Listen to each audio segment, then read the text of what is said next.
Agora para a pauta número 2. Obrigado, Joyce. Vamos falar de criminalidade, né? Vamos falar de impunidade, da legislação penal, do Código de Execução Penal do Brasil. A gente tem uma situação muito pró-bandido, pró-réu, pró-condenado no Brasil, e essa relação criminalidade e impunidade só aumenta a criminalidade, porque a gente não pune quase ninguém, a gente abre mão do caráter punitivo, né, da prisão, da detenção. A gente vai falar então agora com o Procurador de Justiça do Ministério Público do Rio de Janeiro, Marcelo Rocha Monteiro, que é vice-presidente do Conselho de Segurança do Estado do Rio de Janeiro, é professor da Universidade do Estado do Rio de Janeiro também. Procurador, muitíssimo obrigado pela sua participação aqui no Opinião no Ar, muito grato. Vamos lá, vamos começar pela decisão do ministro Edson Fachin, de junho do ano passado, né, de proibir as operações policiais nas favelas do Rio de Janeiro, uma decisão que foi referendada depois pelo STF, pelo plenário do STF. Existe, procurador, algum respaldo legal para essa decisão? Eu não vejo, sinceramente, nenhuma base científica para combater a Covid, evitar o aumento do número de casos, você proibir operações policiais. Mas existe algum respaldo legal? Não. Boa tarde. Satisfação estar aqui com vocês. Não existe nenhuma base legal. A função do judiciário é aplicar leis, não é? A função do judiciário não é estabelecer políticas públicas de segurança, de saúde, de educação, não é? Essas são funções do Poder Legislativo e do Poder Executivo. O Poder Legislativo faz as leis, o Poder Executivo administra, não é? O Poder Judiciário, exatamente o único que não é eleito, e por isso mesmo não tem legitimidade para definir qual tipo de política de segurança pública que deve ou não deve ser adotada. Então, assim, a decisão não tem fundamento do ponto de vista legal, é uma clara violação da separação de poderes, né? O ministro Fachin agiu como se fosse o secretário de Segurança Pública do Estado, né? E quem tem que comandar a segurança pública do Estado é o governo do Estado. Independente de quem tenha sido eleito pela população, foi eleito para isso. Nós tivemos uma medida semelhante nos anos 80 para 90, tomada pelo então governador do estado do Rio de Janeiro, que proibiu as polícias de subirem os morros para combater o crime organizado. A decisão foi igualmente desastrosa, né, no mérito. Mas a favor do então governador, eu preciso dizer o seguinte: ele tinha a legitimidade do voto popular. Na eleição seguinte, a população, insatisfeita com essa política, votou no candidato da oposição. Ele não conseguiu fazer o sucessor. Mas se você não está satisfeito com uma política pública implementada por um juiz não eleito e vitalício, o que você, como eleitor, pode fazer? Não pode fazer nada, né? Então, isso é o que a gente chama de ativismo judicial, e isso mostra como o ativismo judicial prejudica não apenas a segurança pública, não é? Mas prejudica a democracia representativa como um todo, né? Nós não podemos ser governados por uma espécie de governo paralelo composto por 11 juízes não eleitos e vitalícios, né? Então, não é isso, certamente, que a gente quer, independente do mérito da decisão, né? A decisão é muito ruim, mas se ela fosse uma decisão no sentido contrário, né? Se o ministro Fachin, se o Supremo mandasse a polícia intensificar as operações contra o crime organizado, triplicar o número de operações contra o crime organizado, a decisão estaria errada da mesma maneira, porque eles não têm legitimidade para definir a política de segurança pública, seja num sentido, seja no outro. Amanda. Procurador, seja muito bem-vindo à Opinião no Ar, é a Amanda. Então, gostaria da sua análise também sobre o mérito dessa decisão e principalmente das operações policiais. Tem um estudo da Universidade Federal Fluminense que mostra que no ano de 2020 houve uma redução de 59% no número dessas operações em relação ao ano anterior, 2019. Foi o menor número de operações policiais desde 2007, o início dessa série histórica. Segundo esse estudo, o número de feridos em operações diminuiu 60% e o de mortos caiu 61%. E nesse mesmo ano, houve uma queda de 39% nos crimes contra o patrimônio e 24% nos crimes contra a vida. Então, eu queria uma análise do senhor sobre esses números. Se os resultados dessa política, embora eu entendo que o senhor tenha muitas restrições em relação à forma como foi feita e mesmo ao mérito, mas se o resultado foi bom. Vou começar pela parte final. Com relação à diminuição dos crimes em geral, roubo a transeuntes, roubo de carga, etc., essa redução não tem absolutamente nenhuma relação com a decisão do Supremo. Desde 2018, o Estado do Rio de Janeiro vem experimentando reduções expressivas nos índices de criminalidade. Principalmente 2019, 2020 é um ano difícil da gente usar como parâmetro pela situação da pandemia, mas de qualquer forma, vem se mantendo uma tendência fortíssima. 2019, por exemplo, houve índices de redução acima de 30% em determinados itens, como é o caso do roubo de cargas, né? Então, isso não tem absolutamente nenhuma relação com a diminuição de operações policiais, a não ser que alguém ache, né, que quanto menos polícia combatendo o crime, menos crime você vai ter. Se o raciocínio for esse, a solução ideal é fechar todas as delegacias de polícia e fechar todos os batalhões da Polícia Militar, né? Porque essa é a lógica da falta de lógica. A primeira parte que você mencionou é verdadeira, não é? De fato, a redução no número de operações policiais trouxe uma redução no número de mortos em confronto com a polícia. E a razão é muito simples, né? Quem morre em confronto com a polícia é, em 99% dos casos, quem entra em confronto com a polícia, né? A polícia é recebida nos morros e nas comunidades do Rio de Janeiro, da maneira que nós assistimos há poucos dias lá no Jacarezinho, né? Então, é claro que quanto menos a polícia entrar, menos os criminosos vão ter necessidade de resistir e um número menor deles vai morrer. Então, nós estamos salvando vidas? Você pode dizer que sim. Agora, tenha certeza, nós estamos salvando, basicamente, vidas de criminosos de extrema periculosidade, armados de fuzil e que estão fazendo coisas que a gente nem consegue imaginar ainda com a população desses locais, né? Essa população está entregue a esses criminosos que, sim, estão vivos, saudáveis, livres e cheios de disposição para matar, para roubar, para estuprar a filha do morador. Isso é verdade, tá? Não sei se é para comemorar, mas é verdade.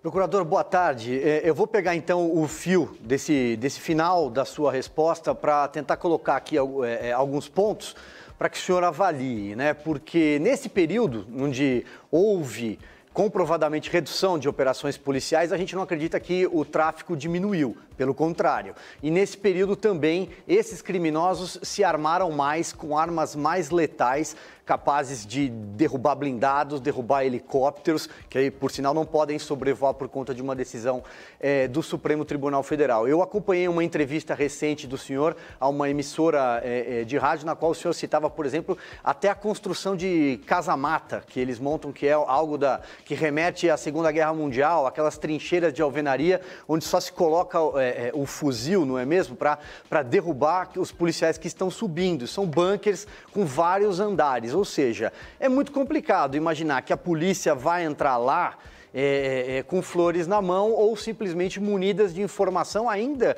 que o serviço de inteligência funcione meses antes, né? Mas e aí, para concluir aqui o meu raciocínio, para pedir a sua avaliação, você tem também, por outro lado, acadêmicos, como um núcleo de uma universidade pública, que enviou ao ministro Fachin um vídeo relatando indícios de execução sumária e, na verdade, o vídeo era de um outro local, num outro ano, num outro estado, não remetia aquele fato, teve que ser retificado. Você tem setores da imprensa tradicional que tentam humanizar aqueles traficantes, né? Fica muito difícil. O senhor não acha que há uma verdadeira trincheira de combate ao crime organizado, principalmente no Rio de Janeiro?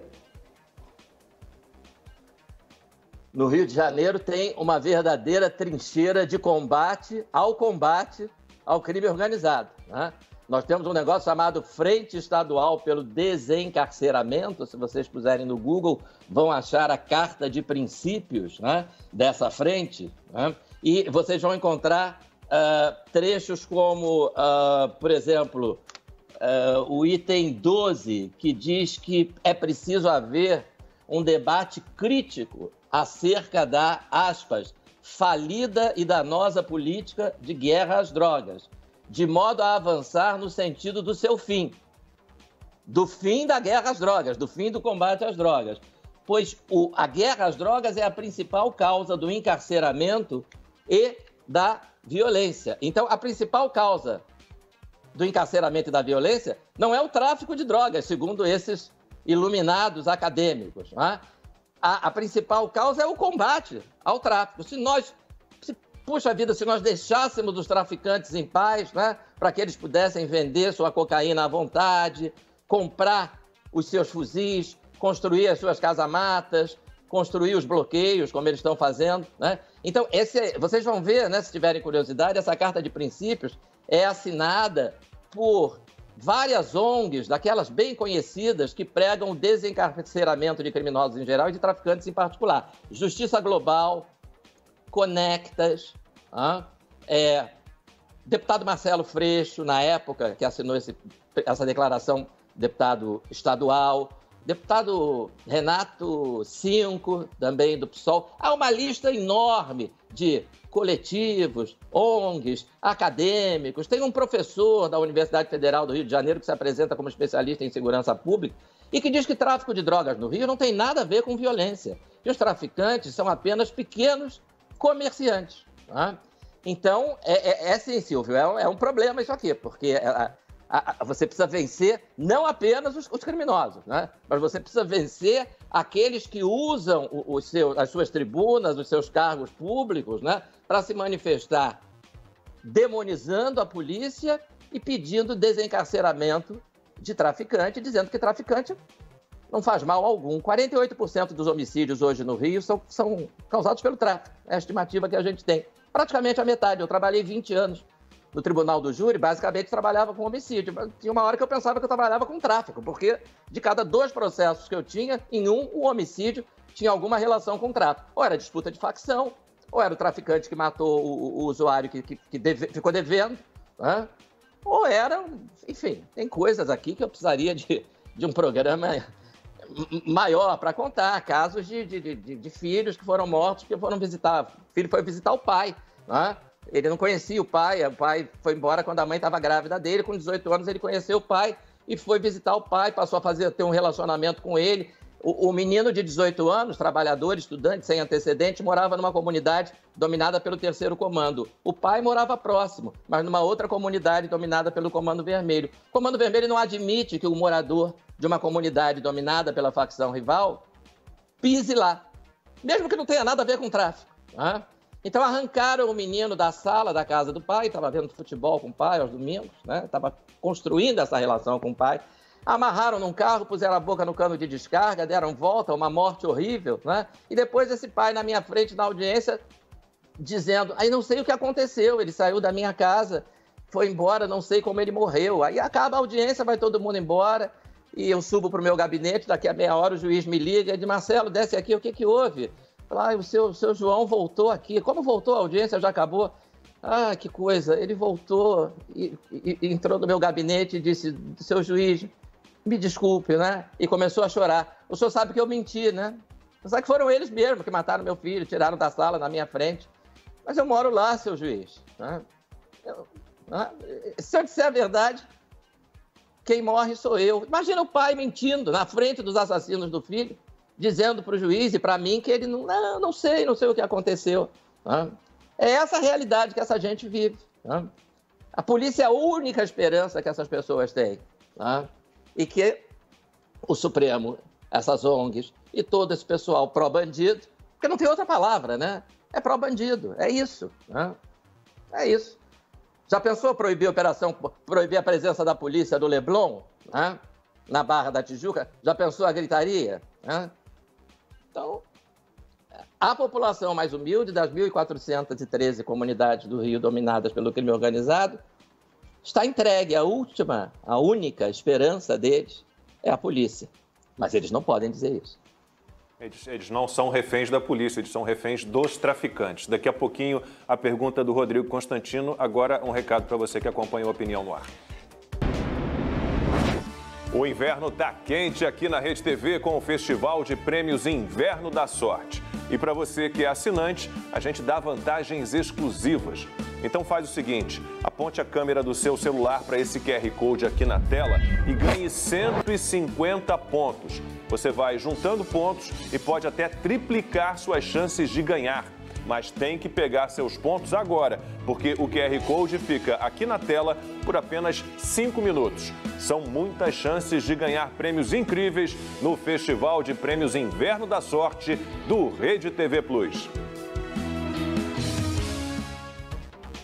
E a gente retoma agora a conversa com o Procurador de Justiça do Estado do Rio de Janeiro, Marcelo Rocha Monteiro. A pergunta é do Rodrigo Constantino. Consta.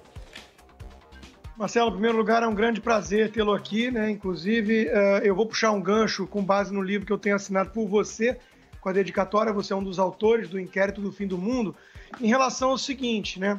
A gente sabe que o Rudolph Giuliani, por exemplo, em Nova York, adotou aquela máxima da janela quebrada. Os pequenos delitos impunes importam, porque causam a sensação de anomia, de terra sem lei e incentivam os grandes delitos. Eu quero inverter o raciocínio aqui de perguntar qual é o grau de influência do que vem de cima, do mau exemplo que vem de cima. Então nós temos aí, você já mencionou o próprio Supremo, juízes, nós temos um Supremo que culminou na soltura do Lula e agora tornou ele elegível, que é um dos grandes bandidos famosos do Brasil, corrupto, né? Porque, enfim, estão politizando tudo e isso está evidente.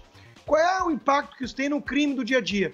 Eu quero citar também aqui um juiz que escreveu na sua rede social proletariado do mundo todo univos também pela descriminalização da cannabis.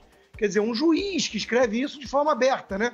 E no Roda Viva dessa segunda, teve lá o representante da Anistia Brasil e disse: nenhum morador de comunidade nenhuma quer viver sob o jugo de nenhuma pessoa armada, sejam os do Estado, sejam os que não são do Estado. Ou seja, uma equivalência moral que nem a gente vê a mídia fazendo lá com os terroristas do Hamas ou com uma democracia sólida como Israel. Qual é o impacto disso para quem quer combater o crime?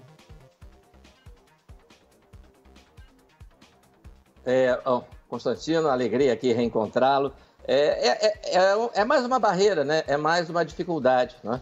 Você tem uma visão leniente, né, do direito penal no Brasil, basicamente desde 1984, tá? E aí eu estou me referindo primeiramente ao legislativo, né, mas o judiciário também entra nessa história. Desde 1984, com uma ou duas exceções, todas as mudanças legislativas foram no sentido de beneficiar o criminoso, tá? Uma das mais conhecidas é a nossa assombrosa Lei de Execução Penal, que permite que o sujeito que assaltou você com uma arma, né, permitia até ontem, até outro dia, que ele voltasse para a rua no regime semiaberto. Se ele fosse condenado a pena padrão, pena mínima na época, 5 anos e 4 meses, ele voltava para a rua no regime semiaberto com 10 meses e 15 dias. Né? Já estava na rua de novo e já estava assaltando de novo. Isso gerava uma reincidência enorme, e não apenas reincidência específica no roubo, né? Eu peguei muitos réus de homicídio que eram ladrões, assaltantes condenados, que haviam saído há pouco do regime fechado, estavam circulando na rua e já praticando novos delitos. Então, agora, isso beneficia, como você falou, isso não beneficia apenas a criminalidade violenta, isso beneficia também a corrupção, tá? A lavagem de dinheiro, aqueles crimes praticados por um outro tipo de delinquente, como mostrou a Operação Lava Jato. Então, uma coisa alimenta a outra, né? Quer dizer, você vai ser leniente com a criminalidade violenta e vai ser leniente também com esse tipo de criminalidade, assim, de um padrão mais elevado, né? Se é que você pode usar essa palavra. E como se não bastasse isso, né, nós temos, principalmente a partir de 2005, já com uma nova composição do Supremo, uma jurisprudência, né? Para eventualmente alguém aqui que esteja nos ouvindo e não seja da área, jurisprudência é o conjunto de decisões dos tribunais interpretando a lei, tá? Então, a única lei, basicamente a única lei que nós tivemos para endurecer a repressão aos crimes mais graves, os chamados crimes hediondos, foi a Lei dos Crimes Hediondos, Lei 8.072 de 1990, que dizia o seguinte: praticou crime hediondo, praticou estupro, latrocínio, homicídio qualificado, não tem negócio de regime semiaberto, não tem nada de regime aberto, prisão domiciliar, vai cumprir a pena inteira em regime fechado, né? De 1990 a 2005, embora os setores mais garantistas, ou que palavra se queira usar, né, para não usar para bandido de novo, tenham questionado a constitucionalidade dessa lei no Supremo sem nenhuma razão, né? A meu ver, sem nenhuma razão. Durante 15 anos, o Supremo disse, não, é perfeitamente constitucional. Em 2005, já com alguns ministros nomeados pelo governo do PT, num caso emblemático de um cidadão que estuprou 3 crianças, 3 meninos, de 7 anos, 8 anos, os outros 2, se não me falha a memória, e ele cumpriu o 6º e pediu que ir para a rua, né? Ah, mas a lei não pode, mas a lei é inconstitucional. Por 6-5, o Supremo permitiu que um estuprador de 3 crianças fosse para a rua depois de cumprir... Fosse para a rua, que eu digo, é o regime semiaberto, né? Que ele fica solto durante o dia e de noite volta para a prisão, né? Ou pelo menos a expectativa é que ele volte, né? Nem sempre é confirmada. E aí o Supremo permitiu isso, né? E de lá para cá, né? Quer dizer, só piorou, né? Só temos tido leis mais lenientes, né? Tem coisas, olha, tem coisas inacreditáveis. Tem um negócio chamado crime continuado, continuidade delitiva, que se você pegar metralhar 30 pessoas, você só pode receber a pena de até no máximo 3 homicídios, né? Os outros 27 morreram de graça. São coisas que, olha, é uma coisa absurda. Mas talvez o pior seja a lei de execução penal, né? A lei de execução penal tornou aquele número que o juiz escreve na sentença condenatória, condena o réu a 40 anos, condena o réu a... virou ficção. Não quer dizer absolutamente nada. Os assassinos daquele menino João Hélio, que foi arrastado pelas ruas da Zona Norte do Rio, olha, puxa vida, foram condenados a 40 anos, né? Quando a morte do João Hélio completou 10 anos, a imprensa fez muitas matérias a respeito, estavam todos soltos já. Já estavam todos na rua. Um, inclusive, já foi preso em flagrante, novamente, aqui em Cabo Frio, aqui na costa aqui do Rio de Janeiro, né? na região dos Lagos. Né? Então, qual é o problema do sujeito que foi condenado a 40 anos cumprir efetivamente os 40 anos? Ou cumprir no mínimo a metade, ou 2/3, ou o tempo do livramento condicional, que é um instituto que existe praticamente no mundo todo. Agora, essa progressão de regime com 1/6 de pena, com 2/5 de pena, isso aí só tem no Brasil. É uma coisa, nesses moldes, só tem no Brasil. Então, é uma legislação muito leniente, tribunais que tornam a legislação mais leniente ainda, nos poucos momentos em que ela é um pouco mais dura, mais branda, ela é considerada inconstitucional. Né? Por que razão? Não se sabe, né? Tem uma resposta, uma fórmula mágica. Você não gostou de uma lei, quer considerá-la inconstitucional, diz que ela viola o princípio da dignidade da pessoa humana. Tem 1001 utilidades. É o que o Supremo tem feito. Procurador, eu estou aqui entre 2 perguntas, que eu já estou de olho no relógio. Eu gostaria muito de me aprofundar mais na questão do desencarceramento, né? Ontem abri um portal de notícias e tinha lá 4, 5 reportagens, né? Todas falando da necessidade de libertar presos, que nosso sistema carcerário não serve de nada, quer dizer, abandonam o caráter punitivo, falando de ressocialização, regeneração, que infelizmente os níveis de ressocialização eles são baixos, mas tem também esse projeto de lei 399 de 2015, tentando liberar aí o cultivo de maconha. O que o senhor pode dizer desse projeto? Qual é o risco que a gente tem de um projeto como esse?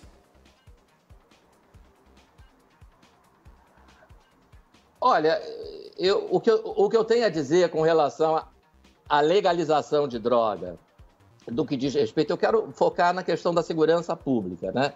Legalizar o tráfico de entorpecentes, do ponto de vista da segurança pública, não vai alterar absolutamente nada, né? Porque o que os traficantes vão fazer é migrar, caso seja legalizado o tráfico, eles não vão comprar um paletó, uma gravata, né? Uns sapatos bonitos, montar um escritório bacana, né? Um home office, talvez, para vender cocaína. Não, eles vão migrar, como eles já vêm fazendo, né? Para outro tipo de criminalidade. Hoje, as 3 facções importantes do tráfico no Rio já não são só de tráfico, né? Vocês devem lembrar da época, 2017, que foi uma crise no Rio de Janeiro, corremos o risco de desabastecimento por causa do roubo de carga. Né? Tornou-se uma coisa, os empresários dos outros estados, o Rio, obviamente, não produz toda a comida que consome, né? Então, os empresários dos outros estados não vão mandar mais caminhão para ir, né? E onde é que a gente via esses caminhões roubados serem descarregados? Exatamente nas comunidades dominadas pelo tráfico, né? Era o tráfico já, e não é de hoje isso, né? Diversificando as suas atividades, né? Então, se achar que uma vez legalizado o tráfico deixa de ser interessante, né, atuar nessa área, eles vão partir para... A vocação deles não é para lidar com substâncias entorpecentes, né? Esse é um engano. Eles não são traficantes porque têm vocação para lidar com substâncias entorpecentes, senão eles teriam feito talvez faculdade de química. A vocação deles é para ser bandido, é isso, é para ser criminoso, né? Se o tráfico não der, vai para o roubo de carga, se o roubo de carga não der, vai para a extorsão mediante sequestro, explodir caixa automática, é isso, né? Eles escolheram não viver, né? Não levar uma vida... É uma questão de escolha, não levar uma vida honesta, não levar uma vida decente. Essa é a escolha do sujeito. Ele tem um irmão, esse sujeito tem um irmão, foi criado na mesma favela, estudou na mesma escola ruim, né? E nunca se meteu com crime. Isso é o que a gente encontra todo dia na justiça criminal. Aliás, a população das favelas, das comunidades mais pobres, ela, em sua grande maioria, ela é formada por pessoas de bem. Daqui a pouquinho a gente volta aí para as considerações finais do procurador. A gente vai para um rápido intervalo e volta já. Mostrar aqui o segundo, né, que se chama Sereis como Deuses, né? O Supremo Tribunal Federal e a subversão da justiça. A ideia desse livro, que tem muito a ver com o que você perguntou, Lacombe, é explicar para o leigo o que é ativismo judicial e o mal que ele causa à democracia e, no caso do Rio de Janeiro, à segurança pública, né? Porque situações como essa de um morador que vai reclamar do barulho e é morto, né, pelo tráfico, isso é apenas um dos muitos exemplos que a gente tem, né? Eu contei aquela história do pai, do filho, né? Como a população é dominada, é subjugada, né, por esses traficantes. Então, o que a gente precisa... Rapidamente. O que a gente precisa é pressionar os nossos líderes para que eles mostrem ao Supremo, convençam o Supremo do absurdo dessa situação e para que essa medida seja revogada e a polícia possa agir com a liberdade que precisa ter para combater o crime organizado. Procurador, muitíssimo obrigado. O senhor já está aí convidado a voltar à Opinião no Ar. Muitíssimo obrigado. Boa tarde para o senhor. Obrigado, Silvio, Constantino, Amanda. A gente volta amanhã. Opinião no Ar. Oferecimento